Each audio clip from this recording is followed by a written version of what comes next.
মুসলিম লীগ তারা বলেছিল এবারে মুসলিমরা তাদের ধর্ম আচরণ করতে পারবে না, কিন্তু আমরা দেখছি পৃথিবীর সবচাইতে বাংলাদেশের বিরুদ্ধে রাষ্ট্রীয়ভাবে বিগত 4 মাস ধরে অপতথ্য যুদ্ধ চালিয়ে যাচ্ছে ভারত সরকার। মিডিয়াকে লেলিয়ে দিয়ে দেশটির জনগণকে উস্কে দিয়ে সেখানকার বাংলাদেশ হাইকমিশনে হামলা চালাচ্ছে হিন্দুত্ববাদী। ভারতের বিপক্ষে কথা বলতে কোনো ক্যাম্পাস লাগে না।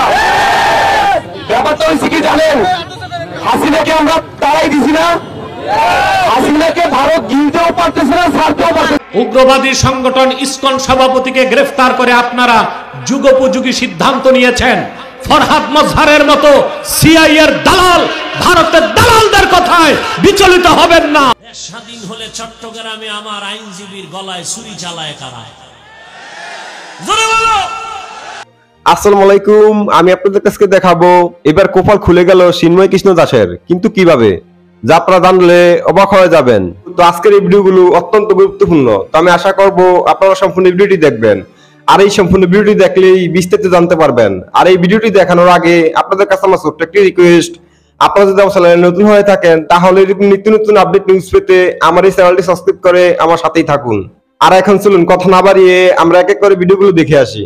বাংলাদেশের বিরুদ্ধে রাষ্ট্রীয়ভাবে বিগত 4 মাস ধরে অপতথ্য যুদ্ধ চালিয়ে যাচ্ছে ভারত সরকার। মিডিয়াকে লেলিয়ে দিয়ে দেশটির জনগণকে উস্কে দিয়ে সেখানকার বাংলাদেশ হাইকমিশনে হামলা চালাচ্ছে হিন্দুত্ববাদী গোষ্ঠী। নেককারজনক সেসব হামলার কড়া প্রতিবাদও জানিয়েছে ঢাকা। বাংলাদেশের পররাষ্ট্র মন্ত্রণালয় থেকে বলা হচ্ছে, আগরতলা মিশনে হামলা পূর্ব পরিকল্পিত এবং পুলিশও ছিল নিষ্ক্রিয়। অন্যদিকে ত্রিপুরায় বাংলাদেশিদের জন্য হোটেল ও খাবার বন্ধ করে দিচ্ছে স্থানীয় কর্তৃপক্ষ। কোন দিকে যাচ্ছে দুই দেশের সম্পর্ক, সেসব কিছু বিস্তারিত থাকছে আজকের এক্সক্লুসিভ আয়োজনে। দিন যত গড়াচ্ছে ততই বাংলাদেশ ভারত সম্পর্কের ফাটল স্পষ্ট হচ্ছে। বিশেষ করে ভারতে বাংলাদেশের হাই কমিশনে হামলার ঘটনা পরিস্থিতিকে খুবই উত্তপ্ত করে দিচ্ছে। প্রথম আলো পত্রিকার সাম্প্রতিক এক প্রতিবেদনে বলা হয়, ভারতের ত্রিপুরা রাজ্যের রাজধানী আগরতলায় গত সোমবার বাংলাদেশের সহকারী হাই কমিশন প্রাঙ্গণে ঢুকে হামলা চালানো হয়েছে। বাংলাদেশের সংখ্যালঘু নির্যাতনের অভিযোগ তুলে হিন্দুত্ববাদী সংগঠন হিন্দু সংঘর্ষ সমিতি সহ কয়েকটি সংগঠনের সমর্থকেরা এই হামলা চালান। এদিন মুম্বাইয়ের বাংলাদেশ উপ হাই কমিশনের কাছাকাছি বিশ্ব হিন্দু পরিষদের আয়োজনে কয়েকশো লোক বিক্ষোভ করেছেন। আগরতলা হামলার বিষয়টি পূর্ব পরিকল্পিত উল্লেখ করে নিন্দা ও কড়া প্রতিবাদ জানিয়েছে বাংলাদেশ। পররাষ্ট্র মন্ত্রণালয়ের এক বিবৃতিতে বলা হয়েছে, হামলার ঘটনা বাংলাদেশ সরকারকে গভীরভাবে ক্ষুব্ধ করেছে। ঘটনা প্রবাহ দেখে এটা প্রমাণিত হয়েছে যে হামলাটি পূর্ব পরিকল্পিত। এই ঘটনা কূটনৈতিক সম্পর্ক বিষয়ক ভিয়েনা সনদের লঙ্ঘন। এছাড়াও এই হামলার ঘটনার প্রতিবাদে ঢাকা বিশ্ববিদ্যালয় সহ দেশের বিভিন্ন স্থানে রাতে বিক্ষোভ করেছেন শিক্ষার্থীরা। কয়েকদিন ধরে ভারতের বিভিন্ন স্থানে বাংলাদেশ বিরোধী বিক্ষোভ হচ্ছে। গত রোববার ফেনীর সীমান্তবর্তী পরশুরামের বিলোনিয়া স্থল বন্দরের ভারত অংশে বাংলাদেশি বিরোধী বিক্ষোভ হয়েছে। সনাতনী হিন্দু সমাজের ব্যানারে কিছু ভারতীয় এই বিক্ষোভ করেন। এই ঘটনায় গতকাল ভারতীয় সীমান্তরক্ষী বাহিনীর কাছে প্রতিবাদ জানিয়েছে বর্ডার গার্ড বাংলাদেশ। এর আগে 28 নভেম্বর বঙ্গীয় হিন্দু জাগরণ নামের একটি সংগঠন কলকাতায় বাংলাদেশ উপ হাই কমিশনের সামনে সহিংস বিক্ষোভ করে। এ সময় তারা বাংলাদেশের জাতীয় পতাকা ও প্রধান উপদেষ্টার কুশপুত্তলিকা পোড়ায়। এই ঘটনায় ইতিমধ্যে বাংলাদেশ প্রতিবাদ জানিয়েছে। আর গতকাল পশ্চিমবঙ্গের মুখ্যমন্ত্রী মমতা বন্দ্যোপাধ্যায় বাংলাদেশের শান্তি সেনা পাঠাতে জাতিসংঘের প্রতি আহ্বান জানাতে ভারতের কেন্দ্রীয় সরকারের প্রতি আর্জি জানান। 5 আগস্ট ছাত্র জনতার অভ্যুত্থানে শেখ হাসিনার সরকারের পতনের পর থেকে বাংলাদেশ ভারত সম্পর্কের টানাপোড়েন শুরু হয়। ওই দিনই শেখ হাসিনা ভারতে পালিয়ে যান। ভারতের অভিযোগ, রাজনৈতিক পট পরিবর্তনের পর বাংলাদেশে হিন্দুদের উপর নির্যাতন চলছে। এরই মধ্যে সোমবার ঢাকায় কর্মরত বিভিন্ন দেশের কূটনীতিকদের সংখ্যালঘু পরিস্থিতি সম্পর্কে অবহিত করেছে বাংলাদেশ। সেখানে পররাষ্ট্র উপদেষ্টা তৌহিদ হোসেন বলেছেন, দেশের পরিস্থিতি নিয়ে অপপ্রচার চালাচ্ছে একটি গোষ্ঠী।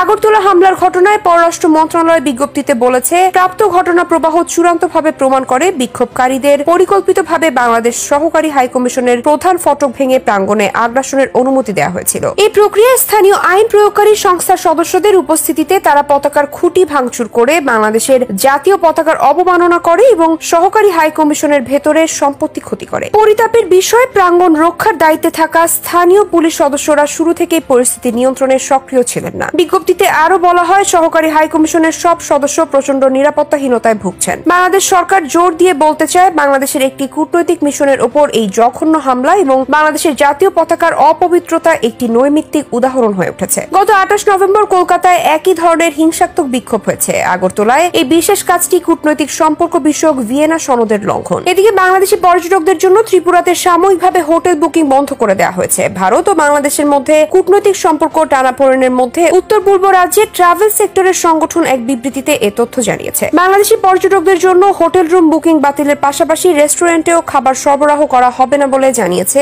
All Tripura hotel and restaurant মালিক সংগঠন। গত সোমবার শত শত লোক ত্রিপুরার রাজধানী আগরতলায় অবস্থিত বাংলাদেশের সহকারী দূতাবাসে প্রবেশ করে হামলা চালায়। এরপরই ত্রিপুরা হোটেল অ্যান্ড রেস্টুরেন্ট মালিক সংগঠনের পক্ষ থেকে এমন বিবৃতি দেওয়া হয়। সাম্প্রতিক ঘটনা প্রবাহে ধারণা করা যায় বাংলাদেশ ভারতের সম্পর্ক নিকট ভবিষ্যতেও স্বাভাবিক হচ্ছে না। একজন মুখ্যমন্ত্রী কতটা অবিবেচকের মতো কথা বলতে পারেন তার উৎকৃষ্ট উদাহরণ মমতা বন্দ্যোপাধ্যায়। বাংলাদেশে জাতিসংঘের শান্তিরক্ষী মোতায়েনের কথা বলে তিনি আমাদের স্বাধীনতা সার্বভৌমত্বের প্রতি হুমকি দিয়েছেন। তার ওই বক্তব্যে একদিকে যেমন বাংলাদেশের সাধারণ মানুষকে বিক্ষুব্ধ করেছে, অন্যদিকে উপদেষ্টা আসিফ মাহমুদ থেকে শুরু করে মির্জা ফখরুল আলমগীর, রুহুল কবির রিজভির মতো ব্যক্তিত্বরাও মমতার কড়া সমালোচনা করেছেন। তবে ঠিক কি বলেছিলেন মমতা বন্দ্যোপাধ্যায়, সেসব কিছুর বিস্তারিত থাকছে আজকের বিশেষ এই আয়োজনে। একদিকে আরজিকর কাণ্ডে এখনো উত্তপ্ত কলকাতা, অন্যদিকে ক্রমাগত বিরোধী পক্ষ বিজেপির চাপ। সব দিক সামনে উঠতে না পেরে শেষ পর্যন্ত মমতা বন্দ্যোপাধ্যায় উল্টোপাল্টা কথা বলা শুরু করে দিয়েছেন। নিজের গদি বাঁচাতে গিয়ে তিনিও শেষ পর্যন্ত সংখ্যালঘু কার্ড সামনে নিয়ে এলেন। পশ্চিমবঙ্গ বিধানসভার শীতকালীন অধিবেশনে অংশ নিয়ে মুখ্যমন্ত্রী বাংলাদেশের শান্তি সেনা পাঠানোর জন্য ভারত সরকারকে জাতিসংঘের সঙ্গে কথা বলার আর্জি জানিয়েছেন। মুখ্যমন্ত্রী বলেন, আমাদের প্রস্তাব জাতিসংঘের কাছে বাংলাদেশে শান্তি সেনা পাঠানোর আর্জি জানাক ভারত সরকার। মুখ্যমন্ত্রীর এই প্রস্তাব লিখিতভাবে ভারত সরকারকে পাঠানো হবে। মুখ্যমন্ত্রী তথা তৃণমূল নেত্রী মমতা বন্দ্যোপাধ্যায় বাংলাদেশ নিয়ে ভারতের সংসদে প্রধানমন্ত্রী নরেন্দ্র মোদী কিংবা পররাষ্ট্রমন্ত্রী এস জয়শঙ্করের বিবৃতি দাবি করেছেন। তিনি বলেন, বাংলাদেশ নিয়ে সংসদে বিবৃতি দেন প্রধানমন্ত্রী, যদি তার কোনো অসুবিধা থাকে তবে পররাষ্ট্রমন্ত্রী বিবৃতি দেন। বাংলাদেশ নিয়ে ভারত সরকার চুপ করে রয়েছে বলেও অভিযোগ করেন মমতা।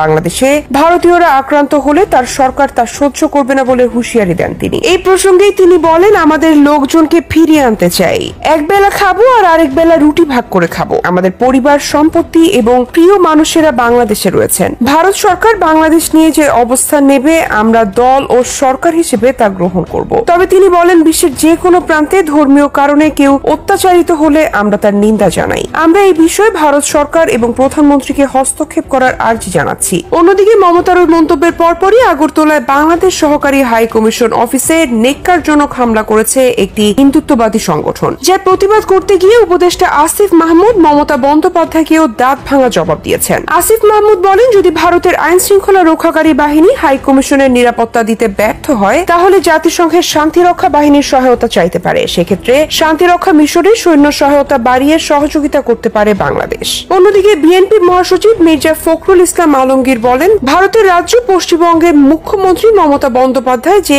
উক্তি করেছেন তা সম্পূর্ণভাবে বাংলাদেশের স্বাধীনতা সার্বভৌমত্বের প্রতি একটা হুমকি স্বরূপ এবং আমরা মনে করি এই বক্তব্যের মধ্য দিয়ে ভারতের নেতাদের যে দৃষ্টিভঙ্গি তা কিছুটা হলেও প্রকাশিত হয়েছে। এ ধরনের কোন চিন্তা ভারতের নেতাদের মধ্যে থাকা উচিত হবে না, কারণ বাংলাদেশের মানুষ মুক্তিযুদ্ধ করে স্বাধীন হয়েছে এবং সম্প্রতি একটা বিপ্লবের মধ্য দিয়ে তারা গণতন্ত্রকে ফিরে পেয়েছে। এদেশের মানুষ যে কোনো মূল্যে এ ধরনের চক্রান্তের বিরুদ্ধে রুখে দাঁড়াবে। বাংলাদেশের সাম্প্রদায়িক সম্প্রীতি ক্ষুণ্ণ হওয়া এবং বিপন্ন হওয়ার যে অলীক কাহিনী ভারতীয় মিডিয়াগুলোতে প্রচারিত ও প্রকাশিত হচ্ছে তা কোনোভাবেই গ্রহণযোগ্য নয়। আমরা বারবারই বলেছি, এখানে ভারতের সাংবাদিকরা এসেছিলেন, তারাও দেখেছেন বাংলাদেশে এই ধরনের কোনো পরিস্থিতি নেই। অথচ ভারতবর্ষের মিডিয়া ও তাদের নেতৃবৃন্দ যেভাবে সম্পূর্ণ একটা মিথ্যাকে প্রচার করছেন এবং বাংলাদেশের স্বাধীনতা ও সার্বভৌমত্বের প্রতি হুমকি দিচ্ছেন তা কোনো মতেই বাংলাদেশের মানুষ গ্রহণ করবে না। মির্জা ফখরুল আরো বলেন, বাংলাদেশ সম্পর্কে অত্যন্ত দুর্ভাগ্যজনকভাবে যে কথাগুলো বলা হচ্ছে, অতি সম্প্রতি ইসকনকে নিয়ে যে এখানে নতুন করে চক্রান্ত শুরু হয়েছে তা বাংলাদেশের মানুষ কখনোই গ্রহণ করবে না। এটা খুব পরিষ্কার যে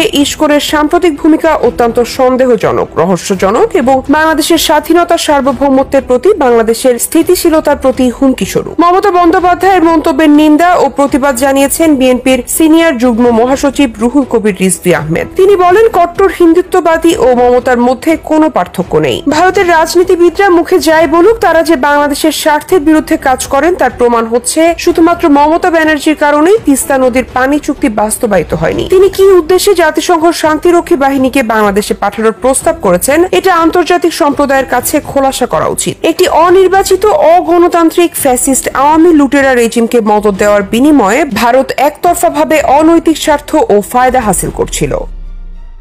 উগ্রবাদী সংগঠন ইসকন সভাপতিকে গ্রেফতার করে আপনারা যুগোপযোগী সিদ্ধান্ত নিয়েছেন। ফরহাদ মজহারের মতো সিআইএর দালাল, ভারতের দালালদের কথায় বিচলিত হবেন না। নিরীহ হিন্দুদের প্রতি আমাদের কোনো ক্ষোভ নাই, কিন্তু যারা হিন্দুত্ববাদকে পুঁজি করে বাংলাদেশকে একটা সাম্প্রদায়িক রাষ্ট্র হিসেবে দাঙ্গা সৃষ্টি করতে চায়, কঠোর হস্তে দমন করুন। এদেশের মুসলমান আপনাদের সাথে আছে। বর্তমান বাংলাদেশে মুসলমানদের সাথে হিন্দুদের দাঙ্গা লাগাবার চেষ্টা করছে উগ্রবাদী হিন্দু সংগঠন ইসকন।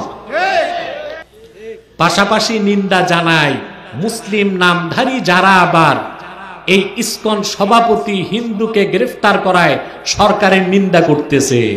তাহলে বোঝা যায় এখনো দেশে ভারতের রয়ের দালাল আছে। এর মধ্যে সবচেয়ে বড় ভারতের দালাল হচ্ছে ফরহাদ মজহার। আমরা মুসলিমরা বলতে পারি বুকে হাত দিয়ে, একমাত্র ইসলামই হচ্ছে সাম্প্রদায়িকতার ঊর্ধ্বে। আর যত ধর্ম আছে এগুলো সাম্প্রদায়িক।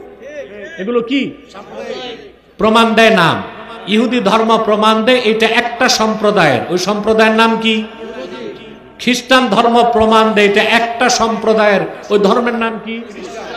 বৌদ্ধ ধর্ম প্রমাণ দেয় এটা একটা ধর্মের মানুষের, ওই ধর্মের নাম কি? ইসলামকে বলা হয়েছে দিনুল মুসলিমিন, মুসলমানদের ধর্ম। দিনুল্লাহ, এটা আল্লাহর দিন। তাহলে বোঝা যাচ্ছে ইসলাম হচ্ছে সাম্প্রদায়িকতার ঊর্ধ্বে, আর মুসলিমরা হচ্ছে অসাম্প্রদায়িক। কেন বললাম? আমাদের দেশে বিগত 16 বছর ব্যবসা হয়েছে রাজনীতির নামে, মুক্তিযুদ্ধ, রাজাকার আর সাম্প্রদায়িকতা হয়েছে না? 16 বছর এই ছিল ব্যবসার পুঁজি। ব্যবসার পুঁজি কি ছিল? রাজাকার, যারে তারা রাজাকার। কি হাস্যকর কথা আপনারা দেখেছেন, এই সরকার পতনের আগে এটিএন বাংলা একটা চ্যানেল আছে না, ওখানে এক বিচারপতি, সাবেক বিচারপতি, এটারে বিচারপতি যে বানাইছে ওটারও জুতা মারা দরকার। এই বিচারপতি এটা একটা কুখ্যাত জিন্দিক, কাফের, নাস্তিক। সে আমাকে বলে আমি রাজাকার, অথচ আমার জন্ম দেশ স্বাধীনের পরে। তখন ভাবলাম যে এইরকম একটা পাগল বিচারপতি থাকা অবস্থায় কতটা এক্সট্রা জুডিশিয়াল কিলিং, বিচারের নামে কত মানুষকে হত্যা করছে সে। কথা বলেন, পাগল তো শুধু পাগল না, একেবারেই বদ্ধ পাগল। আমাকে রাজাকার বলে বসে আছে, অথচ সে বিচারপতি থাকা অবস্থায় কত অন্যায়, অত্যাচার ও জুলুমের সাথে বিচার করেছে, বিচারালয়কে কলঙ্কিত করেছে। তাতে বোঝা যায় তখন যে বিচারগুলো হয়েছে সব ছিল বিচারের নামে প্রহসন, বিচারের নামে মানুষকে হত্যা করা হয়েছে।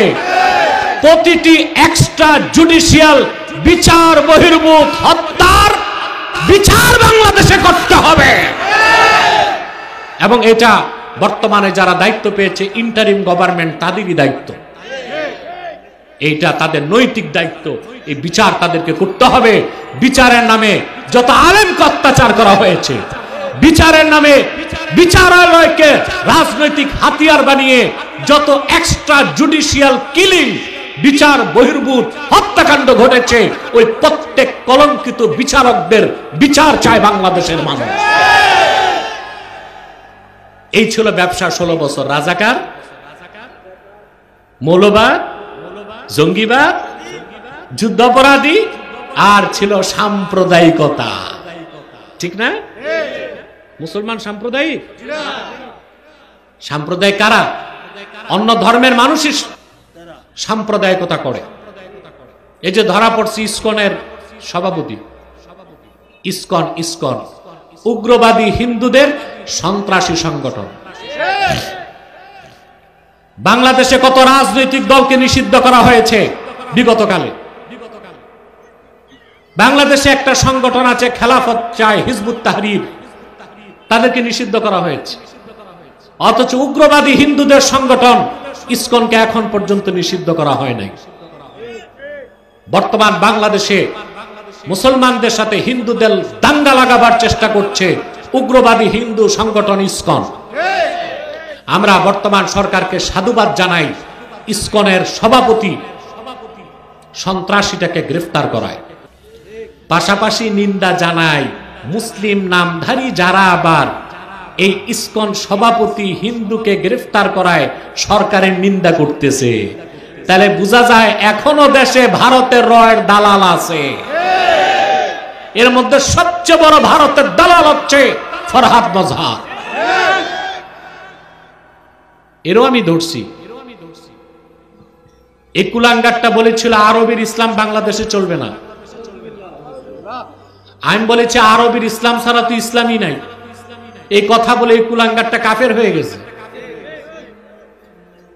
ছাত্র সমন্বয়কদেরকে আমি বললাম, ওকে বলো আমি ডিবেটে আসব, অনলাইনে না অফলাইনে, এবং সেটা বিশ্ববিদ্যালয়ের টিএসসিতে ওরে দাঁড় করাও। রাজি হয় নাই। ও আর কি, ওর বাবা দাদা যেগুলো বুদ্ধিজীবী আমার কাছে হারছে। এই ফরহাদ মজহারের সুরতটা দেখছেন? লম্বা কুর্তা, এত মোটা পায়জামা লাগায়, ওটার ভিতর নাতিরে ঢুকানো যাবে। মাথায় কিনভূত কি মাকার টুপি, নাভি পর্যন্ত দাড়ি, 3 ইঞ্চি মোটা মোষ, হাসে না কান্না করে বুঝার উপায় নেই। পিছনে সরস্বতীর মূর্তি, সামনে লালনের বেহালা। সে হচ্ছে বুদ্ধিজীবী, আমাদেরকে নসিহত খয়রাত করে কিভাবে বাংলাদেশ গঠন করতে হবে। তোমার মতো মেয়াদ উত্তীর্ণ গাজাখোর বুদ্ধিজীবীর বুদ্ধি নিয়ে আলেমরা বাংলাদেশ তৈরি করবে না। কোরআন সুন্নাহর আলোকেই নতুন বাংলাদেশ পুনর্নির্মাণ করা হবে ইনশাআল্লাহ।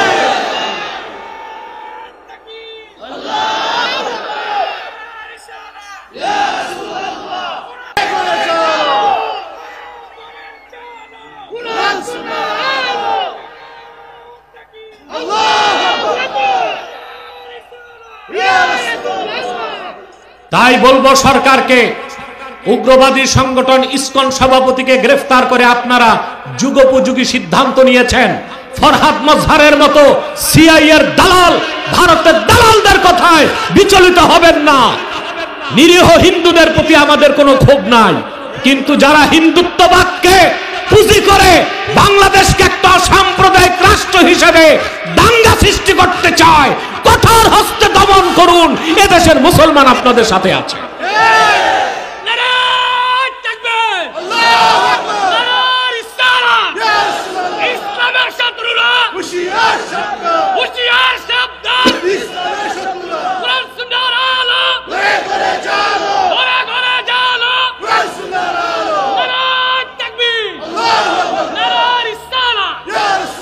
সম্মানিত সুধী, তাহলে ইসলাম হচ্ছে সাম্প্রদায়িকতার ঊর্ধ্বে। ইসলাম এসেছে শুধু মুসলিমদের জন্য না, ইসলাম এসেছে মুসলিমদের নাজাতের জন্য আর অমুসলিমদেরকে নিরাপত্তা দেবার জন্য। সুবহানাল্লাহ। ইসলাম সাম্প্রদায়িকতার ঊর্ধ্বে, কারণ ইসলামের নাম দ্বীনুল মুসলিমিন না, মুসলমানদের ধর্ম না, ইসলামের নাম দ্বীনুল্লাহ। দ্বীনুল্লাহ অর্থ কি? আল্লাহর দ্বীন। সুবহানাল্লাহ বলবেন না? আমার ভাইয়েরা, এখন আসুন, ইসলাম হচ্ছে দ্বীনুল্লাহ, জমিন হচ্ছে আরদুল্লাহ, আমরা হচ্ছি ইবাদুল্লাহ। সুবহানাল্লাহ। আমরা কি? ইবাদুল্লাহ মানে আল্লাহর বান্দা, দ্বীনুল্লাহ মানে আল্লাহর দ্বীন, আরদুল্লাহ মানে আল্লাহর জমিন।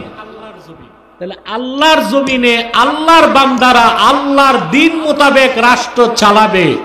মুসলমানদের এই দাবিটা যৌক্তিক না অযৌক্তিক? সাম্প্রদায়িকতার তকমা দিয়া ইসলামী রাষ্ট্র বানাবার কনসেপ্টের বিরোধিতা করার কোনো সুযোগ। ভারতের বিপক্ষে কথা বলতে কোনো ক্যাম্পাস লাগে না। ব্যাপারটা হয়েছে কি জানেন? হাসিনাকে আমরা তাড়াই দিছি না, হাসিনাকে ভারত গিলতেও পারতেছে না, ছাড়তেও পারতেছে না। যার জন্য ভারত আরেকটা চেষ্টা করতে চায়, দেখা যায় হাসিনাকে ঢুকানো যায় কিনা।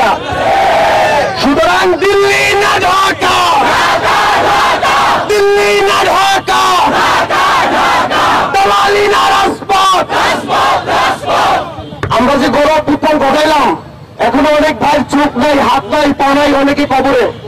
এগুলোর জন্য ওদের মায়া কান্না হয় না, ওদের মায়া কান্না হয় ওরা আবার ক্ষমতায় আসবে সেজন্য। সেই সাথ আমরা গ্রহণ করতে দিব না। আমরা বাংলাদেশের মানুষ আজকে দেখেন কত এক, চট্টগ্রামে যে খুন করা হলো আমরা সবাই রাস্তায় নেমেছি। সুতরাং দিল্লির ভাইয়েরা, দাদারা, আমরা গণ অভ্যুত্থান ঘটালাম দাদাদের দাদাগিরি করার জন্য না। ভারতের সাথে সম্পর্ক হবে চোখে চোখ রেখে। আপনি অর্ডার করবেন না, আমরা চোখ বুঝে দাদা দাদা করবো, এটা চলবে না। মনে রাখবেন এটা নতুন বাংলাদেশ। আমরা সবাই একটু হাতের ডান দিকে তাকাই, মাতৃভূমিরা মৃত্যু। সুতরাং পাঁচাটার সুযোগ নেই, দালালি চলবে না। দিল্লি না ঢাকা, দিল্লি না ঢাকা। আমি ফেসবুকে ইউটিউবে ভিডিও বানাই, কিন্তু দেশের সাথে যখনই যেখানে দুর্দিন আসবে আমি সেখানে আপনাদের সাথে আসবো। আমি আপনারা যখন কোন সমস্যায় আন্দোলন করেন তখন ছাত্রলীগের বিপক্ষে আমি ভিডিও বানাই, তখন আমি লাইভ দেখেছিলাম। তখন আমি বরিশাল বিশ্ববিদ্যালয়ে আপনাদের কাছে এসে আমি আশ্রয় পেয়েছিলাম। সুতরাং এখন আমি ঢাকাতে আছি, এই দেশের জন্য অলওয়েজ প্রস্তুত। সুতরাং আপনারা আমাদের ভাই, আমি আপনাদের ভাই, আপনাদের অলওয়েজ পাশে চাই। দিল্লি না ঢাকা। দেশ স্বাধীন হলে চট্টগ্রামে আমার আইনজীবীর গলায় ছুরি চালায় কারা? জোরে বলো।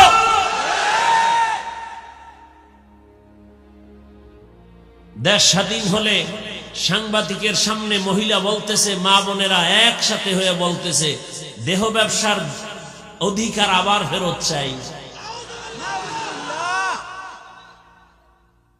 ওরে শামসুল হক ফরিদপুরের উত্তরসূরি, নতুন করে আবার জাগ্রত হও, কাফনের কাপড় হাতে নাও।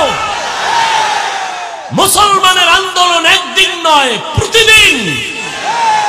মুসলমান জীবন একবার দেয় না, বারবার। এ জমিন তো শামসুল হক ফরিদপুরের জমিন, এ জমিন তো ইসলামের জমিন। এ জমিনে কে চেয়ারে বসবে আর কে নামবে জানার দরকার নাই, তবে জালেমের ছাড় দেওয়ার কোনো সুযোগ নাই। আমি চরমনাই বলে আসছি, আজকে আওয়ামী লীগ গেছে গেছে কইয়া লাফাও, শিক্ষা নাও, জুলুম করলে তোমারও খবর আছে। জালিমের কোনো ছাড় নাই, শিক্ষা গ্রহণ করো। দুই গরুয়ে ধান খায়, কি খায়? মালিকে লাঠি একটা নিয়ে এক গরুর ভিড়ে এমন বাড়ি, আর এক গরু দৌড়। তোরে বাড়ি দিছিনি, কয় না। দোরাস কেন? কয় পরের সিরিয়াল আমার। हकीकत से तू दुनिया बेखबर है, दुनिया की नुमाइश पर नजर है। नमी गोयम के अज दुनिया जुदा बाश, बहर कारी के बाशी बा खुदावाश। শামসুল হক ফরিদপুরি রহমতুল্লাহ আলাইহির ইতিহাস গত বছর একটু বলছিলাম। সে তো ওই ব্যক্তি, একদিকে সে আল্লাহর খাস ওলি, অন্যদিকে দুনিয়ার লাইনে রাজনীতির ময়দানের একজন সফল শিক্ষক। রাজনীতি শিখায় গেছেন মানুষকে। এখন তো আর রাজনীতি চলে না, চান্দাবাজি আর ধান্দাবাজি চলে। আইয়ুব খান, শামসুল হক ফরিদপুরি বলেছিল, আইয়ুব খান, টাকা দিয়ে গরু কিনা যায়, শামসুল হক রে কিনা যায় না।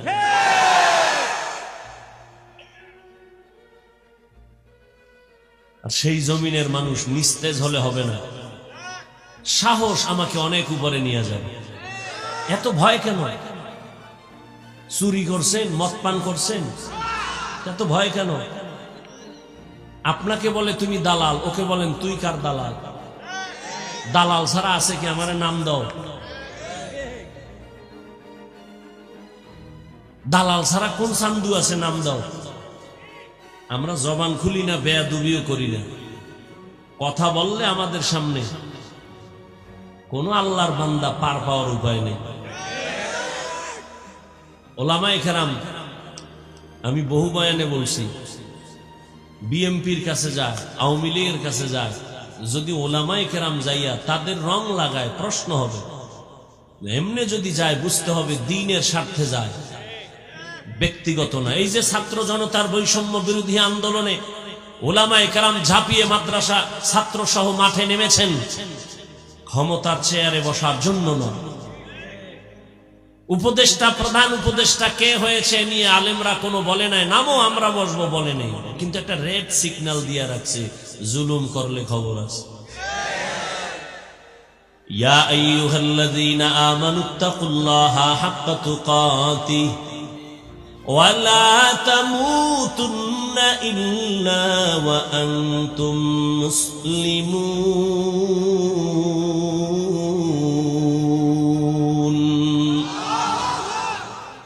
মুমিনদের আল্লাহ দুইটা আদেশ দিলেন কেন? জবাব হলো মুমিনরা জান্নাতে যাবে আর কোন বেঈমান জান্নাতে যাবে না। আর মুমিনেরাও যে জান্নাতে যাবে, আল্লাহ কয় আমি কত দয়ার মালিক, আমি মুমিনের জান্নাত তো দিতেই চাই, আমি আরো মায়া করে চাই যেন বিনা হিসাবে জান্নাতে যেতে পারো।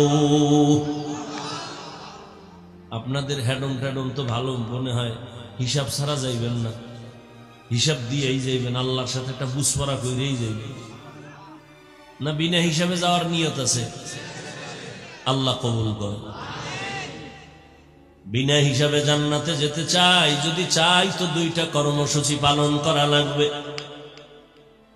এক নাম্বার কর্মসূচি আল্লাহকে ভয় করো, তাকওয়া অর্জন করো। দ্বিতীয় কর্মসূচি মুসলমান হইয়া মরো। আল্লাহ বলেন আমার হক আদায় করে ভয় কর। সাহাবায়ে কেরাম নবীরে বললেন ইয়া রাসূলুল্লাহ, আল্লাহ কত বড়? এটা তো বলাই যায় না, কত বড় কত বড়। কয় তুমি প্রশংসা করো, বড় বড় বড় বড় বড়।